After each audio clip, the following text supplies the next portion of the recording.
everyone, and welcome to today's Soundbite. We're here to do your Soundbite today.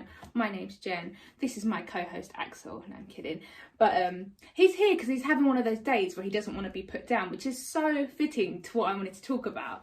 As you can imagine, I'm in the trenches at the moment. Having a baby in lockdown has been more challenging than I thought it would be. Just not having anyone to hand him off to, not having company on maternity leave. It's just been tough. Like I've generally found it okay. We're getting on well. I've got my daughter at home as well, but it's very, very intense. And we had a crazy night last night. My little boy at the moment, he's actually a decent sleeper. I shouldn't really say that out loud, but my girl, my 5-year-old, she is a notoriously bad sleeper. Should I speak that over her? She doesn't like to sleep. She will tell you she doesn't like sleeping. It's a bit crazy. But we've gone through a lot of things with her, but we finally got to a place where she's been sleeping through the night. She's doing well. They're both sleeping through the night. We're like getting the most sleep ever. And then all of a sudden she will hit me with a terrible night. And last night was one of those nights. She just wouldn't sleep. And what can you do? What can you do? I can't force her to sleep. I can't make her sleep.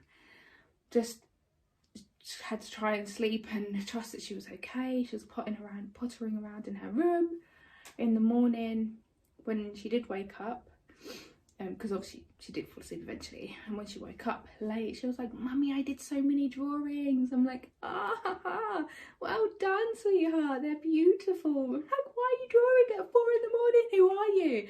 But anyway, as you can imagine, following that, I then go into a day where I've had hardly any sleep. He was up disturbed by my girl, and it's just been a nightmare. And occasionally, more often than not, I have these days where I'm like, what is going on? And I'm such a perfectionist. I like to think that I'm going to be that mum who has a routine. Every day I'm doing this, I'm doing that. Everyone's getting stimulated. Everyone's having the healthy meals. But in reality, I'm not that mum. Like, I'm not. I strive to be, and of course I want to be. But especially not in this season. I'm just trying to get through every day. And a day like today is pure survival. And the verse that I wanted to talk about was about like that kind of thing about weakness, because at the moment in my mind I still have this thing where I want to think of myself as a strong person, as a person who's got it all together, as a person who's got it all sorted. And the weakness is the reality, which is I didn't get dressed today, or he's not dressed, my daughter, none of us are dressed today. We've kind of just like picked up food today. What have we done? We've watched TV all day. It's been like a shambles of a day. And that's not, as much as I don't have shame in admitting that, it's not the person I want to be. And it's this kind of like this, oh, okay, fair enough, I had a day like that, but tomorrow I won't do that. But I won't keep doing that. And there's this dislike to those kind of days where I don't feel like I'm at my best. But there is a beautiful thing, and there is a beautiful silver lining that comes in those days where I'm not at my best. And that is that I can rely on God completely, which does sound like a really easy, cheesy thing to say.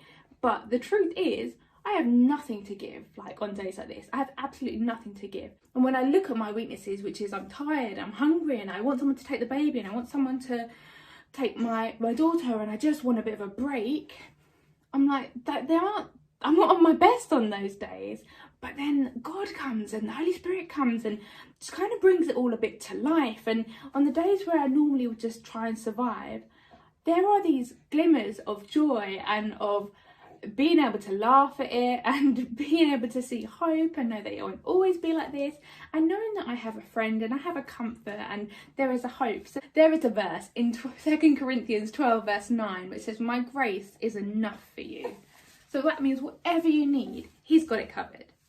And my strength, God's strength, not mine, is made perfect in your weakness. So when you're weak, when you're like, I can't do this on my own, there is a God who can do it for you. There is a God who wants to step in and give you the help and be your strength and be your energy and be your whatever it is that you need, he wants to be there.